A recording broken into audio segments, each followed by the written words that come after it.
Cockroach Janata പാർട്ടിയുടെ പ്രസക്തി എന്താണ്? What is the significance of the cockroach Janata party? അറിയാൻ താല്പര്യമുള്ളവർക്ക്, ചിന്തിക്കാൻ മനസ്സുള്ളവർക്ക് സ്വാഗതം. അവർക്ക് മാത്രം സ്വാഗതം. നമുക്ക് ഈ ഒരു പ്രശ്നത്തെ, ഈ ഒരു പ്രതിഭാസത്തെ ഒന്ന് പരിചയപ്പെടാം. കോക്രോച്ച് ജനതാ പാർട്ടിയുടെ ഏറ്റവും ശ്രദ്ധേയമായ പ്രസക്തി അതൊരു രാഷ്ട്രീയ പാർട്ടിയല്ല എന്നത് തന്നെയാണ്. ഇതിൻ്റെ ആരംഭം വളരെ ശ്രദ്ധ അർഹിക്കുന്നതാണ്. ദൂരെ എങ്ങോ ഇരുന്നൊരു വ്യക്തി, അഭിജിത്ത് ദീപ്കെ എന്ന് പറയുന്ന ഒരു യുവാവ് ഒരു പോസ്റ്റ് ഇടുന്നു. അത് ഭാരതത്തിൻ്റെ സർവ ഉന്നത കോടതിയുടെ ഏറ്റവും വലിയ ജഡ്ജായ ചീഫ് ജസ്റ്റിസ് ഓഫ് ഇന്ത്യ ആയ സൂര്യകാന്ത് നടത്തിയ ഒരു പ്രസ്താവന. അദ്ദേഹം എന്ത് ചെയ്തു? അവകാശത്തിന് വേണ്ടി പോരാടുന്ന യുവതി യുവാക്കന്മാരെ പാറ്റകളോട്, കോക്രോച്ചിനോട്, പാരസൈറ്റിനോട് ഉപമിച്ചു. എന്തുകൊണ്ടാണ് മനുഷ്യരെ കോക്രോച്ചിനോട് അല്ലെങ്കിൽ പാറ്റകളോട് ഉപമിക്കുന്നത്? അതിൻ്റെ ഉദ്ദേശം മറ്റൊന്നുമല്ല. അവർ മനുഷ്യരാണെങ്കിൽ അവരുടെ മനുഷ്യ അവകാശങ്ങൾ സംരക്ഷിക്കപ്പെടണം. അവർ മനുഷ്യരല്ല എങ്കിൽ അവർക്ക് യാതൊരു അവകാശത്തിനും അർഹതയില്ല. ഭരണഘടന നിർദ്ദേശിക്കുന്ന കാര്യങ്ങൾ അവർ മറന്നേക്കുന്നതാണ് അവർക്ക് നല്ലത്. പാറ്റകൾക്ക് ഭരണഘടനയിൽ, കോൺസ്റ്റിറ്റ്യൂഷനിൽ, ഭരണ സംവിധാനത്തിൽ ഒരു പ്രൊവിഷനുമില്ല. അതുകൊണ്ട് നിങ്ങൾ മിണ്ടാതിരുന്നോണം എന്ന് തന്നെയാണ് അതിൻ്റെ ധ്വനി. പിന്നെ അദ്ദേഹം അതല്ല ഉദ്ദേശിച്ചെന്നൊക്കെ പറയുന്നുവെങ്കിലും ഈ രാജ്യത്താരും അത് മുഖവിലയ്ക്ക് എടുക്കുമെന്ന് ഞാൻ കരുതുന്നില്ല. ഈ ഉള്ളവൻ അതെടുക്കുകയില്ല. ഞാൻ അദ്ദേഹത്തിൻ്റെ ആ പ്രസ്താവന പലതവണ കണ്ടതാണ്, വീഡിയോയിൽ കൂടെ കണ്ടതാണ്, ഈ രാജ്യം മുഴുവനും കണ്ടതാണ്. ഏതർത്ഥത്തിലാണ്, ഏത് വികാരത്തിലാണ്, ഏത് ഉദ്ദേശത്തിലാണ് അദ്ദേഹം അത് പറഞ്ഞത് എന്നതിനെപ്പറ്റി എൻ്റെ മനസ്സിൽ യാതൊരു സംശയമില്ല. മറ്റുള്ളവരെ പറ്റി എനിക്ക് അറിയില്ല. അപ്പോൾ ഈ ഒരു യാഥാർത്ഥ്യം ഇപ്പോഴുള്ള നമ്മുടെ യുവതി യുവാക്കന്മാരെ നന്നേ മുറിവേൽപ്പിച്ചു എന്നത് ആരും അവഗണിച്ചുകൂടാത്ത ഒരു സത്യമാണ്. അമേരിക്കയിൽ ഇരുന്നു കൊണ്ട് ഒരു യുവാവ് ഒരു സോഷ്യൽ മീഡിയ പോസ്റ്റ് ഇടുമ്പോൾ അത് ഇത്രമാത്രം തീ കത്തി കയറുവാൻ കാരണം ഇട്ട പോസ്റ്റിൻ്റെ സാഹിത്യ രുചിയല്ല. അതിൻ്റെ ഏക കാരണം ഇന്ന് ഭാരതത്തിൽ നിറഞ്ഞു നിൽക്കുന്ന യുവതി യുവാക്കന്മാരുടെ കോപവും നിരാശയും അങ്കലാപ്പുമാണ്. അത് കാണുവാൻ ഈ നാട് ഭരിക്കുന്ന ആളുകൾക്ക്, ദേശസ്നേഹികളെന്ന് അഭിമാനിച്ച് നടക്കുന്നവർക്ക് കണ്ണില്ല എന്നതാണ് നാം പ്രത്യേകമായി ശ്രദ്ധിക്കേണ്ടത്. അപ്പോൾ അതുകൊണ്ട് ഇന്ന് ജൂൺ മാസം 6-ാം തീയതി കോക്രോച്ച് ജനതാ പാർട്ടിയുടെ ആഭിമുഖ്യത്തിൽ നടക്കാൻ പോകുന്ന ആദ്യത്തെ ഇടപെടൽ ഡൽഹിയിൽ ജന്തർ മന്ദർ എന്ന് പറയുന്ന സ്ഥലത്ത് ഇന്ന് ഭാരതത്തിൻ്റെ വിദ്യാഭ്യാസ മന്ത്രിയായ ധർമ്മേന്ദ്ര പ്രധാൻ രാജിവെക്കണം എന്ന ഏക ആവശ്യത്തോടെ, ഡിമാൻഡോടുകൂടെ ഭാരതത്തിലെ യുവജനത പ്രതിഷേധിക്കാൻ പോവുകയാണ്. അതിന് നേതൃത്വം നൽകുന്നതിന് വേണ്ടി അഭിജിത്ത് ദീപ്കെ അമേരിക്കയിൽ നിന്ന് ഇന്ന് രാവിലെ 8 മണിക്ക് ഡൽഹിയിലെത്തും എന്നാണ് അറിവ്. ഈ പ്രതിഷേധം എങ്ങനെയായി തീരുമെന്നോ, ഇത് വിജയിക്കുമെന്നോ പരാജയപ്പെടുമെന്നോ, ഇത് 2 ദിവസം നിൽക്കുമെന്നോ 2 നൂറ്റാണ്ട് നിൽക്കുമെന്നോ എനിക്കറിയില്ല. എനിക്കറിയാവുന്ന ചില കാര്യങ്ങൾ നിങ്ങൾ ശ്രദ്ധയിൽപ്പെടുത്തുവാനാണ് ഞാൻ ഈ വീഡിയോ ചെയ്യുന്നത്. ഞാൻ അത് മാത്രം നിങ്ങളോട് പറയട്ടെ. ഇപ്രകാരം ഏതാനും ദിവസങ്ങൾക്കുള്ളിൽ ഏതാണ്ട് 22 മില്യണിൽ, അതായത് 2,25,00,000 മേൽ ആളുകൾ ഈ ഒരു കോക്രോച്ച് ജനതാ പാർട്ടിയോട് യോട് അനുഭാവം പ്രകടിപ്പിക്കുകയും അത് ചേരുകയും ചെയ്തുവെങ്കിൽ, അല്ലെങ്കിൽ അതിനോട് യോജിക്കുന്നുവെങ്കിൽ അത് അവഗണിച്ചുകൂടാത്ത ഒരു കാര്യം തന്നെയാണ്, ഒരു ഡെവലപ്മെന്റ് തന്നെയാണ്. ഇതെന്തുകൊണ്ട് സംഭവിച്ചു എന്ന് മനസ്സിലാക്കാൻ കഴിഞ്ഞ ഒരു 12 വർഷത്തേക്ക് നമുക്ക് തിരിഞ്ഞു നോക്കേണ്ട ആവശ്യമുണ്ട്. 2013-14 നരേന്ദ്രമോദി ദേശീയ രംഗത്ത് കാൽ വെച്ചപ്പോൾ അദ്ദേഹം വികാസത്തെ, ഡെവലപ്മെന്റ്, അതിനൊരു രാഷ്ട്രീയ മാനദണ്ഡം നൽകി വളരെ സമർത്ഥമായി അവതരിപ്പിച്ചു. അന്ന് ഈ രാജ്യത്തെ അനേകം ആളുകൾ അദ്ദേഹത്തിൻ്റെ വാക്കുകൾ വിശ്വസിച്ചു. ഞാനും വിശ്വസിച്ചു. ഞാനതിൽ പ്രത്യാശ അർപ്പിച്ചു. എനിക്ക് പറയാൻ യാതൊരു മടിയുമില്ല. അദ്ദേഹത്തിൽ കൂടെ എന്തെങ്കിലും നന്മ ഭാരതത്തിന് വരട്ടെ എന്ന് ഞാൻ ആത്മാർത്ഥമായി ആഗ്രഹിച്ചു. അങ്ങനെ ഒരു പ്രതീക്ഷ എനിക്കുണ്ടായിരുന്നു. എന്നാൽ കഴിഞ്ഞ 12 വർഷം കൊണ്ട് നാം കാണുന്നത്, നാം അർപ്പിച്ച പ്രതീക്ഷ അസ്ഥാനത്തായിപ്പോയി. അതുകൊണ്ട് തിരിഞ്ഞു നോക്കുമ്പോൾ നമുക്ക് വ്യക്തമായി പറയാൻ കഴിയുന്നത് 2013-14 ഇലക്ഷൻ സമയത്ത് നരേന്ദ്രമോദി അവതരിപ്പിച്ച വികസനത്തിൻ്റെ ആ ഒരു ദർശനം, അല്ലെങ്കിൽ ജനിപ്പിച്ച ആവേശം വെറും ചെപ്പടി വിദ്യയായിരുന്നു, അത് പ്രോപ്പഗാൻഡ ആയിരുന്നു എന്ന് ഇപ്പോൾ നമുക്ക് വ്യക്തമാണ്. ഈ ലോകത്തിൽ, ഈ ഭാരതത്തിലുള്ള എല്ലാവർക്കും, ഏതാണ്ട് അന്ധഭക്തരൊഴിച്ച് ബാക്കി എല്ലാവർക്കും അത് വ്യക്തമാണ്.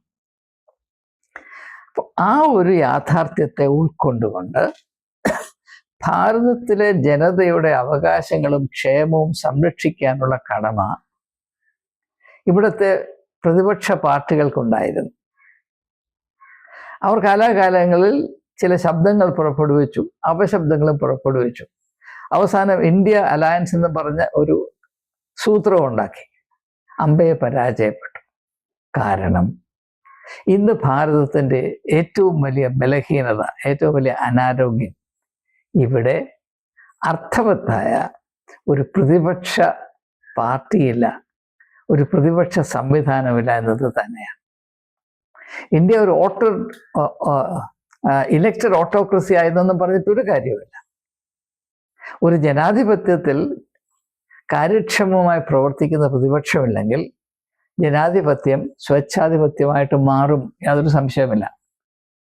ഭാരതത്തിൻ്റെ ഇപ്പോഴത്തെ അവസ്ഥയ്ക്ക് ഉത്തരവാദികളായി ഞാൻ കാണുന്നത് BJP മാത്രമല്ല, കോൺഗ്രസിനെയും മറ്റുള്ള പ്രതിപക്ഷ പാർട്ടിയുടെ നിലയിൽ നിൽക്കുന്ന എല്ലാ പാർട്ടികളെയും, കേരളത്തിലുള്ള മാർക്സിസ്റ്റുകാരെയും ഞാൻ ഒന്നുപോലെ ഉത്തരവാദികളാണ് എന്ന് കണക്കാക്കുന്ന വ്യക്തിയാണ്. അപ്പോൾ ഒരു ജനാധിപത്യ രാജ്യത്തിൽ പ്രതിപക്ഷം തികച്ചും നിർവീര്യമാക്കപ്പെടുമ്പോൾ, അല്ലെങ്കിൽ പ്രവർത്തന വീര്യം നഷ്ടപ്പെടുമ്പോൾ പിന്നെ എന്ത് സംഭവിക്കും? ജനം പ്രതിപക്ഷമായി മാറേണ്ട ആവശ്യം വരും. ജനം പ്രതിപക്ഷമായി മാറേണ്ട ആവശ്യം വരും. അതാണിപ്പോൾ സംഭവിച്ചുകൊണ്ടിരിക്കുന്നത്. അതിൻ്റെ ആരംഭം കുറിച്ചത് കോക്രോച്ച് ജനതാ പാർട്ടിയല്ല, കർഷകരുടെ സമരമാണ്, കിസാൻ ആന്തോളൻ.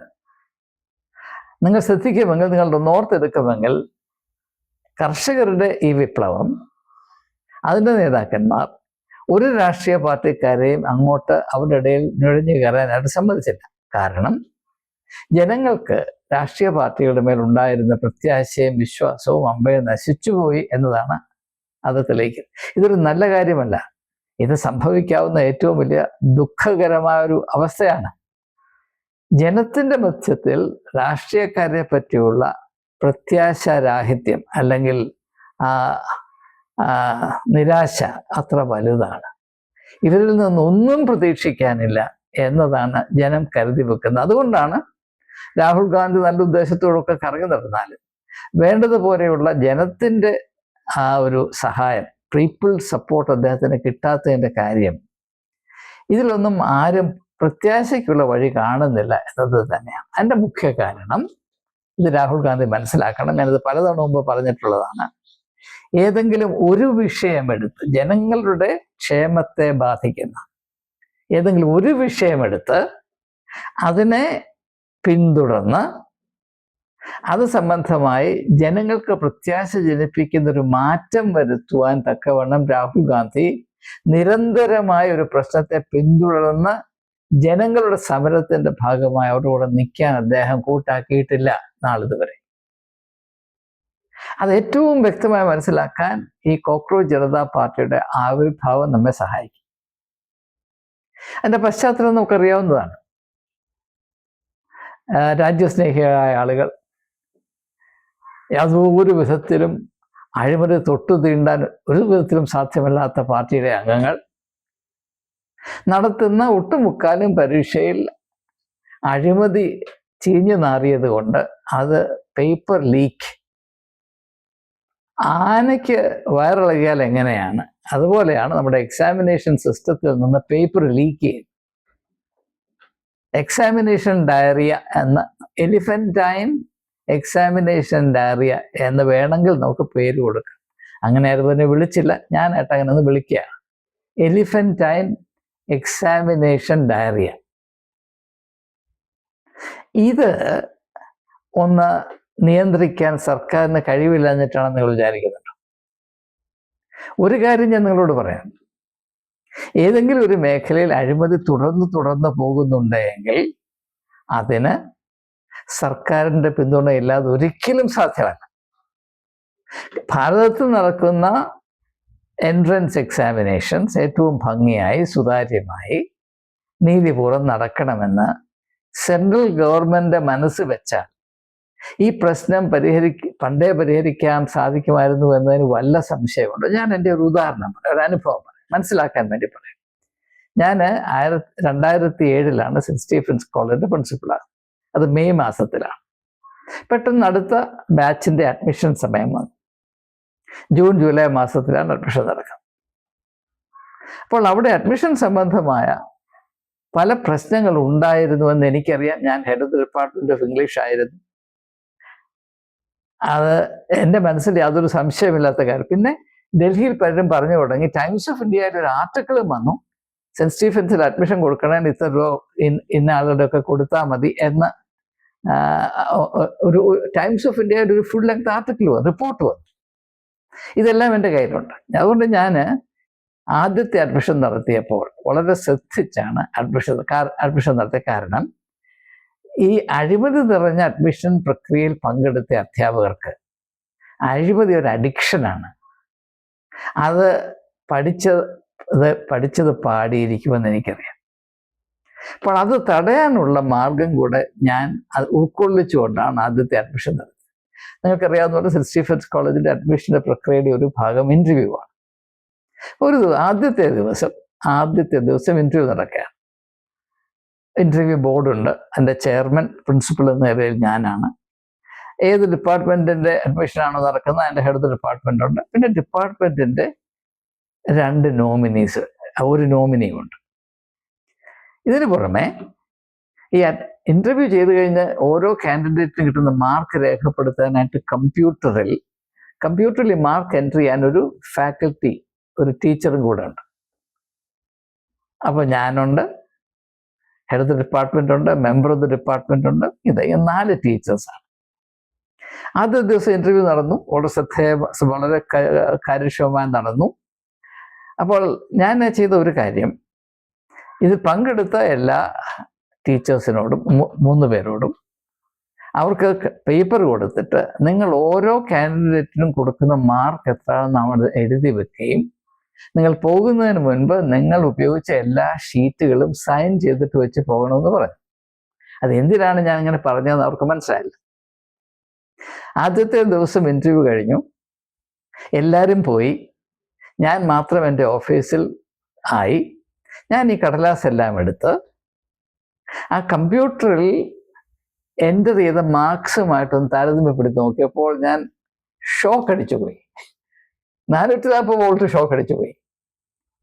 ടീച്ചേഴ്സ് പറഞ്ഞ മാർക്കല്ല ഈ കമ്പ്യൂട്ടറിൽ എൻട്രി ചെയ്യാനായിട്ട് ഇരുന്ന സാറ് അവിടെ ടൈപ്പ് ചെയ്ത് വെച്ചിരിക്കുന്നു.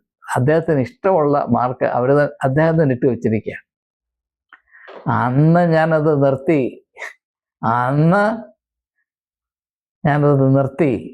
മനസ്സിലാക്കണം, അത് നിർത്താൻ ഒക്കുന്ന കാര്യമാണ്. അഡ്മിഷൻ സുതാര്യമായും പരിപാവനമായും നടക്കണമെന്ന് താല്പര്യമുണ്ടെങ്കിൽ ആരൊക്കെ അഴിമതി കാണിക്കാൻ താരെടുത്ത് ഇറങ്ങിയാലും അവരെ നിയന്ത്രിക്കാൻ ഒറ്റയാളിനെ കൊണ്ട് സാധിക്കുമെന്ന അനുഭവത്തിൽ കൂടെ ഞാൻ നിങ്ങളോട് പറയാം. അതുകൊണ്ട് എനിക്ക് ഒരു കാര്യം അറിയാം, തുടരെ പേപ്പർ ലീക്ക് ചെയ്യണമെങ്കിൽ അതിന് ഉന്നത അധികാര കേന്ദ്രങ്ങളിൽ നിന്നുള്ള കാര്യമായ സപ്പോർട്ട് ഉണ്ടായിരിക്കണം. ഇത് ഭാരതത്തിലെ യുവതീവാക്കന്മാർ തിരിച്ചറിഞ്ഞിരിക്കുന്നു എന്നത് വളരെ ആശ്വാസജനകമാണ്. അതുകൊണ്ടാണ് അവർ എഡ്യൂക്കേഷൻ മിനിസ്റ്ററായ ധർമ്മേന്ദ്ര പ്രധാൻ രാജിവെക്കണം എന്ന് പറയും. ഇനിയും എനിക്ക് പറയാനുള്ളത്, ഈ കോക്രോച്ച് ജനതാ പാർട്ടിയുടെ ആവിർഭാവം അതൊരു പാർട്ടിയായിട്ട് തീരുമോ, അതെങ്ങനെ തീരുമോ എനിക്കറിയില്ല, എനിക്കത് താല്പര്യമില്ല. പക്ഷേ ഒരു കാര്യം ഞാൻ പറയും, ഇത് പ്രത്യേകിച്ച് BJP അല്ലെങ്കിൽ NDA ശ്രദ്ധിക്കേണ്ട കാര്യമാണ്. BJPയുടെ ആരാധകർ ശ്രദ്ധിക്കേണ്ട കാര്യമാണ്. ഈ രാജ്യത്ത് ഇപ്പോൾ NDA സർക്കാരിനെ പറ്റി കാര്യമായ അതൃപ്തി ഏതാണ്ട് അഗ്നിപർവ്വതം പോലെ പൊട്ടിത്തെറിക്കുന്ന അവസ്ഥയിൽ സ്ഥിതി ചെയ്യുന്നു. പക്ഷേ ഇതൊന്നും പരിഗണിക്കേണ്ട ആവശ്യമില്ല. കാരണം സർക്കാരിൻ്റെ എല്ലാ ആയുധങ്ങളും ഞങ്ങളുടെ കയ്യിലാണ്. ഇനി ഇലക്ഷനിൽ കൂടെ ഞങ്ങളെ ആർക്കും പരാജയപ്പെടുത്താൻ സാധ്യമല്ലാത്ത വിധത്തിലൊരു സംവിധാനം ഞങ്ങൾ സൃഷ്ടിച്ചിട്ടുണ്ട്. ഇലക്ഷൻ കമ്മീഷൻ ഞങ്ങളുടെ കയ്യിലാണ്, കോടതി ഇടപെടുന്നില്ല, പോലീസ് സംവിധാനം മുഴുവനും, പട്ടാളം ഞങ്ങളുടെ കയ്യിലാണ്, മീഡിയ ഞങ്ങളുടെ കയ്യിലാണ്. ഇങ്ങനെയുള്ള സാഹചര്യത്തിൽ കടിഞ്ഞാണില്ലാതെ അഴിമതി വർദ്ധിക്കുകയും ജനങ്ങളുടെ അങ്കലാപ്പ് കൂടുതൽ മൂർച്ചയുള്ളതായി വരികയും ഒരു പരിധി കഴിയുമ്പോൾ അവർ വളരെ വളരെ സീരിയസ് ആയി പ്രതിഷേധിക്കും, പ്രൊട്ടസ്റ്റ് ചെയ്യും, യാതൊരു സംശയമില്ല. ഇനിയും ഇവിടെ നാം പ്രത്യേകമായി മനസ്സിലാക്കേണ്ടത്, കോക്രോച്ച് ജനതാ പാർട്ടിയുടെ ആവിർഭാവത്തിൽ കൂടെ നാം പ്രത്യേകം മനസ്സിലാക്കേണ്ടത് പ്രോപ്പഗാൻഡയുടെ കാലം കഴിഞ്ഞു എന്നതാണ്. ഇതുവരെ എന്തായിരുന്നു? എന്തെല്ലാം പരാജയമുണ്ടായാലും പ്രോപ്പഗാൻഡയിൽ കൂടെ അത് വിജയമാക്കി മാറ്റാം. ഞാൻ മുമ്പൊരിക്കൽ പറഞ്ഞതുപോലെ നോട്ട് നിരോധനം, അത് ഈ ഭാരതത്തിൻ്റെ ചരിത്രത്തിലെ ഏറ്റവും വലിയ പരാജയവും മണ്ടത്തരവുമായിരുന്നു. പക്ഷേ അത് BJPയുടെ വിജയമാക്കി മാറ്റാൻ തക്കവണ്ണം പ്രോപ്പഗാൻഡ ഉപയോഗിച്ചു എന്നൊരു യാഥാർത്ഥ്യമാണ്. അതുപോലെ എല്ലാ കാര്യത്തിലും നാളിതുവരെ ഭാരതം സാമ്പത്തികമായി വളരെ അങ്ങ് മുന്നോട്ട് പോകുന്നു, കുതിച്ചു പോകുന്നു, ലോകത്തിലെ മൂന്നാമത്തെ ശക്തിയാകുന്നൊക്കെ പറയുമ്പോൾ യാഥാർത്ഥ്യം മറ്റൊന്നാണ് എന്നിപ്പോൾ പ്രൈം മിനിസ്റ്ററുടെ വാക്കിൽ കൂടെ വെളിയിൽ വന്നല്ലേ. നിങ്ങൾ സ്വർണം വാങ്ങിക്കരുത്, നിങ്ങൾ യാത്ര ചെയ്യരുത്, വിദേശത്ത് പോകരുത്, ഏറ്റവും പരിമിതമായി ജീവിക്കണം എന്നൊക്കെ പറയുമ്പോൾ നമ്മുടെ അവസ്ഥ വളരെ ഭയാനകമാണ്. ഇത് ഒരു ദിവസമോ 2 ദിവസം കൊണ്ട് സംഭവിച്ചതല്ല. ഇത് കഴിഞ്ഞ 10-12 വർഷങ്ങളായി സംഭവിച്ചുകൊണ്ടേയിരിക്കുകയാണ്. പക്ഷെ എന്തുകൊണ്ട് ഭാരതത്തിലെ ജനത തിരിച്ചറിഞ്ഞില്ല എന്ന് ചോദിച്ചാൽ പ്രോപ്പഗാൻഡ അതിനിയും നടക്കുകയില്ല. അതുകൊണ്ട് ഞാൻ കോക്രോച്ച് ജനതാ പാർട്ടിയുടെ ആവിർഭാവത്തിൻ്റെ അർത്ഥം അല്ലെങ്കിൽ പ്രസക്തി മനസ്സിലാക്കുന്നത്, ഇത് പ്രോപ്പഗാൻഡയുടെ മരണം അല്ലെങ്കിൽ അവസാനം സൂചിപ്പിക്കുന്നു. ജനങ്ങൾ അവരുടെ സത്യാവസ്ഥ തിരിച്ചറിഞ്ഞ് യഥാർത്ഥത്തിലുള്ള ഭരണം ആവശ്യപ്പെടുന്ന ഒരവസ്ഥ ഇതാ വന്നിരിക്കുന്നു. It's a transition from propaganda to delivery in governance. Cockroach Janata പാർട്ടിയുടെ സിഗ്നിഫിക്കൻസായി ഞാൻ മനസ്സിലാക്കുന്നത്, it signals the end of the propagandist era in governance. ഭരണത്തിൻ്റെ എല്ലാ പരാജയങ്ങളെയും നേട്ടങ്ങളായി മാറ്റാൻ കഴിവുള്ള പ്രോപ്പഗാൻഡ അതിനിയും ഇവിടെ വർക്ക് ചെയ്യത്തില്ല എന്നതാണ് ഇതിൽ കൂടെയുള്ള പ്രധാനപ്പെട്ട മെസ്സേജ്. അതുപോലെ തന്നെ ഇനിയും മതം കൊണ്ടോ വലിയ വലിയ നാടകം കളിച്ചോ ജനങ്ങളുടെ മുമ്പിൽ കണ്ണുനീര് വാർത്ത് പ്രസംഗിച്ചിട്ടോ വലിയ കാര്യമൊന്നുമില്ല. ജനം കാര്യക്ഷമമായ ഭരണം പ്രതീക്ഷിക്കുന്നു. അവരുടെ ക്ഷേമത്തെ സംബന്ധിക്കുന്ന കാര്യങ്ങൾ അവർ മനസ്സിലാക്കിയിരിക്കുന്നു. അവർ ആവശ്യപ്പെടുന്നു. They are demanding good governance. ഇതുവരെ ഗുഡ് ഗവർണൻസ് ഒരു ശബ്ദം മാത്രമായിരുന്നു. അത് പറഞ്ഞ് ആളുകൾ എവിടെ എത്തിയെന്ന് നമുക്കറിയാം. ഒന്ന് ചിന്തിച്ചു നോക്കുമ്പോൾ നമുക്കറിയാം, Dharmendra Pradhan education minister. Education എത്രമാത്രം പുരോഗമിച്ചു എന്ന് നമുക്കറിയാം. ഇപ്പോഴത്തെ സാഹചര്യം, അതിൻ്റെ വിശദാംശങ്ങൾ ഞാൻ അറിയിക്കേണ്ട കാര്യമില്ല. പിന്നെ നമുക്ക് ഒരു വിദേശകാര്യാലയ മന്ത്രിയുണ്ട്, minister of foreign affairs Jaishankar നമ്മുടെ വിദേശ നീതി, വിദേശ നയം എത്ര നല്ലതാണ് എന്നറിയണമെങ്കിൽ ഓപ്പറേഷൻ സിന്ദൂർ എന്നൊരു ആലോചിച്ച് നോക്കിയാൽ മതി. ഒരൊറ്റ രാജ്യം പോലും, അതായത് അഫ്ഗാനിസ്ഥാൻ ഒഴിച്ച് ഒരൊറ്റ രാജ്യം പോലും നമ്മുടെ കൂടെ നിന്നില്ല. അത് നമ്മുടെ വിദേശ നയത്തിൻ്റെ ഗുണമാണ്. എന്നാൽ ഇന്ത്യ വിശ്വഗുരുവാണെന്നൊക്കെ പറയുന്നു. ലോകത്തിലാർക്കും നമ്മളെ വേണ്ട, നമ്മളെ തൊടുന്നുമില്ല.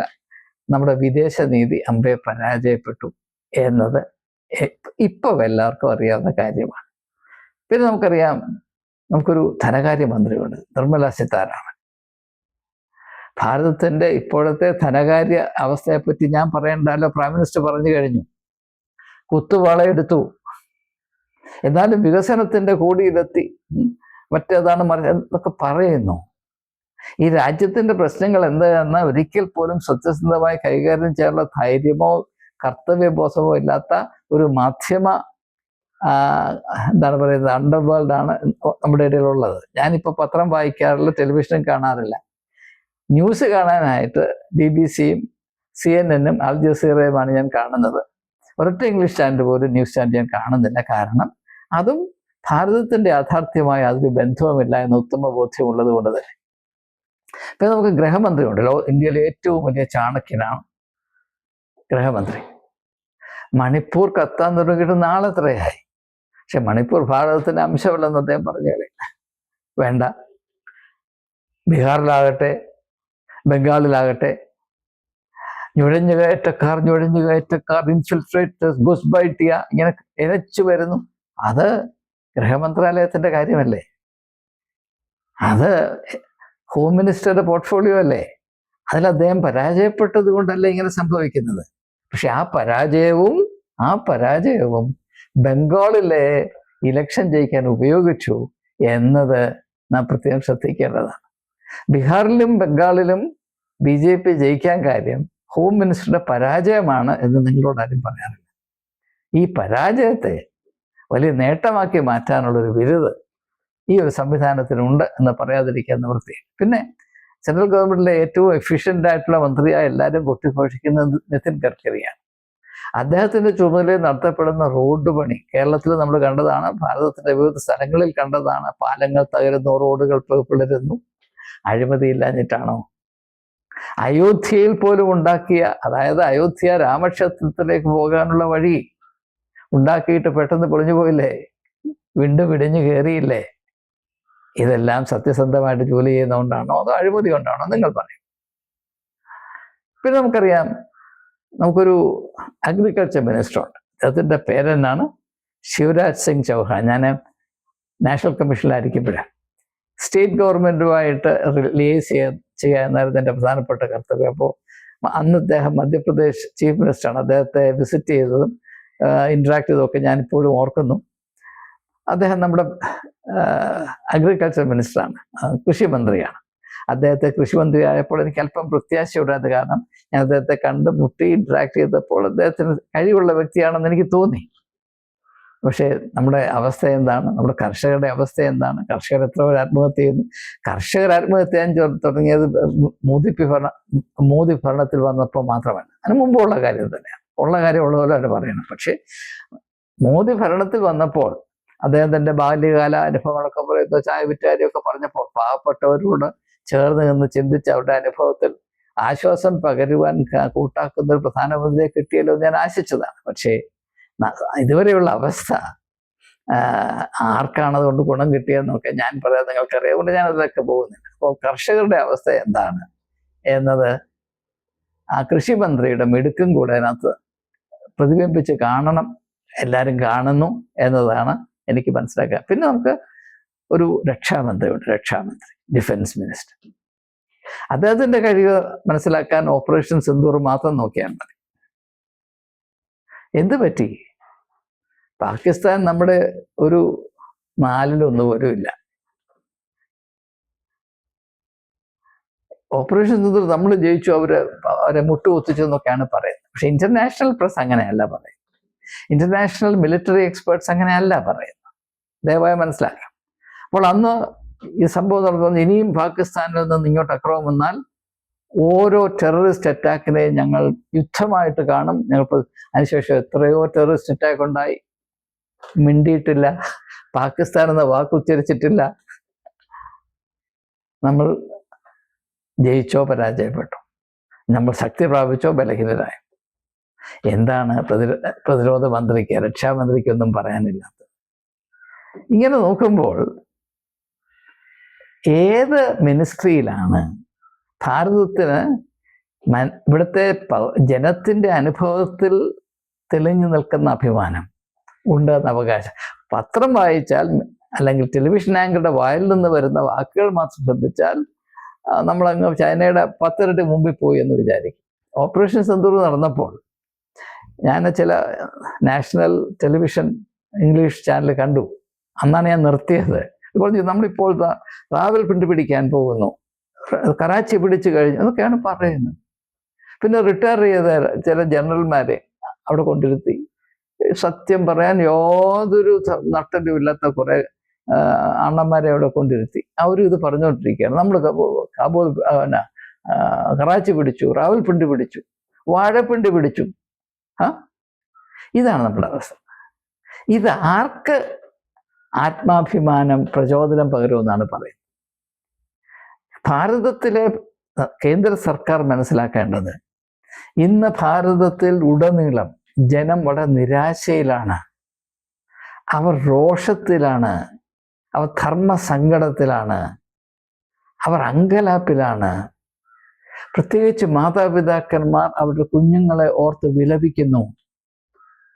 ഭാരതത്തിലെ ബഹുഭൂരിപക്ഷം മാതാപിതാക്കന്മാരും അവരുടെ മക്കൾക്ക്, കുഞ്ഞുങ്ങൾക്കൊരു ഭാവി കണ്ടെത്തുന്നത് വിദ്യാഭ്യാസത്തിൽ കൂടെയാണ്. ആ ഒരു പ്രത്യാശയാണ് നിങ്ങൾ തകർത്ത് കളഞ്ഞത്. ഇത് പൊറുക്കാൻ കഴിയാത്ത, സഹിക്കാൻ കഴിയാത്ത അപരാധമാണ്. ഈ രാജ്യത്തെ ജനതയോട് കാണിക്കുന്ന അപരാധമാണ്. എന്നിട്ട് ഒരു സംഭവം ഉണ്ടായി, 2 സംഭവം ഉണ്ടായി, 10 സംഭവം ഉണ്ടായി, 50 സംഭവം ഉണ്ടായിട്ടും അത് പരിഹരിക്കാൻ തക്കതായ യാതൊരു ശ്രമവും നടത്താതെ ഇപ്പോൾ അവസാനം വന്ന ജനരോഷം അഗ്നിപർവ്വതം പോലെ പൊട്ടുമെന്ന് പറഞ്ഞപ്പോൾ പരീക്ഷയ്ക്കുള്ള ഞങ്ങൾ എയർഫോഴ്സിന്റെ പ്ലെയിനിൽ കൊണ്ടുപോകുമെന്ന് പറഞ്ഞാൽ അത് ഈ രാജ്യത്തെ ആളുകളെ കൊഞ്ഞനം കുത്തുകയല്ലേ? എങ്ങനെയാണ് ക്വസ്റ്റ്യൻ പേപ്പർ ലീക്ക് ചെയ്തത്? ബസ്സിൽ നിന്നാണോ, ട്രെയിനിൽ നിന്നാണോ, അതോ അച്ചടിച്ച പ്രസ്സിൽ നിന്നാണോ? പ്രസ് ലീക്ക് ചെയ്യുമെങ്കിൽ അവിടെ പ്രിന്റ് ചെയ്ത ക്വസ്റ്റ്യൻ പേപ്പർ എയർഫോഴ്സിന്റെ പ്ലെയിനെ കൊണ്ടുപോയാൽ എന്താണ് അർത്ഥം? ഇത് ചില ഹോസ്പിറ്റൽ നടക്കുന്നത് പോലെയാണ്. നിങ്ങൾ പല്ലുവലയും കൊണ്ട് ചെല്ലുമ്പോൾ നിങ്ങളുടെ വലത്ത് കൈ കണ്ടിച്ചു തരാം എന്ന് പറയുന്ന ട്രീറ്റ്മെന്റാണിത്. ഇതെങ്ങനെ നോക്കിയാലും നാണക്കേടാണ്, നാണക്കേടാണ്. ഈ രാജ്യം നന്നാകണം. ഈ രാജ്യത്തെ പോലെ സാധ്യതയുള്ള മറ്റു രാജ്യങ്ങൾ ലോകത്തിലുണ്ടോ എന്ന് ഞാൻ അത്ഭുതപ്പെടാറുണ്ട്. നമ്മേക്കാൾ സാധ്യത ജനങ്ങളുടെ കഴിവാണെങ്കിലും, ഭൂസ്വത്താണെങ്കിലും, ആത്മീയമായ പാരമ്പര്യത്തിന്റെ മാഹാത്മ്യമാണെങ്കിലും, സാംസ്കാരികമായ സാധ്യതകളാണെങ്കിലും അതിൻ്റെ ഒരു അംശം പോലും പ്രയോജനപ്പെടുത്താൻ കഴിയാതെ ജനങ്ങളുടെ കണ്ണ് കെട്ടി അവരെ കളിപ്പിച്ച്, മീഡിയയെ കൊണ്ട് കുരങ്ങ് കളിപ്പിച്ച് എന്തെങ്കിലുമൊക്കെ ഒരു മിഥ്യാലോകം ഉണ്ടാക്കിയാൽ ആ കസേരയിലിരുന്ന് ചരിത്രം അവസാനിക്കുന്നവരെ ഭരിക്കാമെന്ന് ചിന്തിക്കുന്നത് ഒരു തരത്തിലുള്ള ഭ്രാന്താണ്. ആ ഒരു അവസ്ഥയ്ക്ക് മുൻപിൽ വലിയ ഒരു തീ കത്തുന്ന ചോദ്യചിഹ്നമായിട്ടാണ് കോക്രോച്ച് ജനതാ പാർട്ടി ഇപ്പോൾ ഉതിർന്നു വന്നിട്ടുള്ളത്, എഴുന്നേറ്റ് വന്നിട്ടുള്ളത് എന്നാണ് എനിക്ക് പറയാനുള്ളത്. ഇത് ഈ ഒരു പ്രസ്ഥാനത്തെ അടിച്ചമർത്തിയാലും ഈ യാഥാർത്ഥ്യം നിലനിൽക്കും.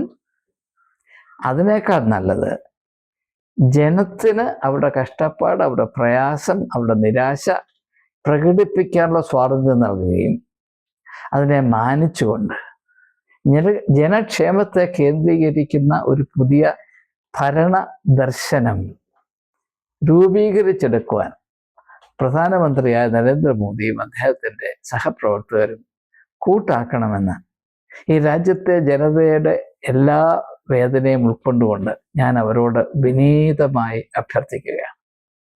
നിങ്ങൾ ഇപ്പോൾ സഞ്ചരിക്കുന്ന വഴി നിങ്ങൾക്ക് നല്ലതല്ല, ഈ രാജ്യത്തിന് നല്ലതല്ല. നാം ലോകത്തിലെ 4ാമത്തെ ധനശക്തിയായി മാറി എന്നൊക്കെ പറഞ്ഞ് ഇപ്പോൾ 6ാമത്തേതിൽ പോയി കിടക്കുകയാണ്. അടുത്ത വർഷം ഇതെവിടെ കിടക്കുമെന്ന് നമുക്ക് കണ്ടറിയാം. ലോകത്തിലുള്ള പല പരിഗണന സൂചിക വെച്ച് നോക്കുമ്പോൾ, ഇപ്പോൾ പ്രസ് ഫ്രീഡം നോക്കിയാലും ഡെമോക്രസി ഇൻഡെക്സ് നോക്കിയാലും ഹാപ്പിനെസ് ഇൻഡെക്സ് നോക്കിയാലും, അങ്ങനെ എങ്ങനെ നോക്കിയാലും നമ്മുടെ അവസ്ഥ വളരെ പരിതാപകരമാണ്. നമ്മുടെ അയൽ രാജ്യങ്ങളെക്കാൾ നാം പിന്നോക്കമാണ്. പക്ഷേ നമ്മുടെ മീഡിയയുടെ വായിൽ നിന്ന് വരുന്നത് കേട്ടാൽ നമ്മളാണ് ലോകത്തിലെ നമ്പർ 1 എന്ന്. ഈ പച്ചക്കള്ളം പറഞ്ഞ് ജനങ്ങളെ മണ്ടരാക്കി മുണ്ണകളാക്കി ഭരിക്കാമെന്ന് വിചാരിക്കരുത്. ആ ഒരു ദൂതാണ് കോക്രോച്ച് ജനതാ പാർട്ടിയിൽ നിന്ന് പ്രാപിക്കേണ്ടത്. ആ യാഥാർത്ഥ്യം മനസ്സിലാക്കി അതിനനുസരിച്ച് പ്രവർത്തിക്കാൻ ശ്രമിച്ചാൽ ഭാവിയിൽ നന്മ വരും. അങ്ങനെ നന്മ വരട്ടെ, മോദിക്കും കൂട്ടുകാർക്കും നന്മ വരട്ടെ, അവരിൽ കൂടെ ഭാരതത്തിന് നന്മ വരട്ടെ എന്ന് ആത്മാർത്ഥമായി പ്രാർത്ഥിച്ചുകൊണ്ട് വാക്കുകൾ ഉപസംഹരിക്കുന്നു.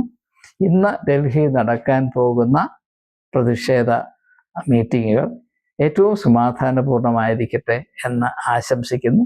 അതിൽ പങ്കെടുക്കുന്ന എല്ലാ വ്യക്തികളോടും ഒരു കാരണവശാലും വികാരഭരിതരായി ചെയ്യരുതാത്ത കാര്യങ്ങൾ ചെയ്യരുത്, പ്രത്യേകിച്ച് അക്രമത്തിൻ്റെ വഴിയെ നോക്കുക പോലും വരുത് എന്ന് നിങ്ങളെ സ്നേഹിക്കുന്ന ഒരു വ്യക്തി എന്ന നിലയിൽ, ആജീവനാന്തം യുവതി യുവാക്കന്മാർക്ക് സേവനം ചെയ്തൊരു വ്യക്തി എന്ന നിലയിൽ ഞാൻ നിങ്ങളോട് അഭ്യർത്ഥിക്കുന്നു.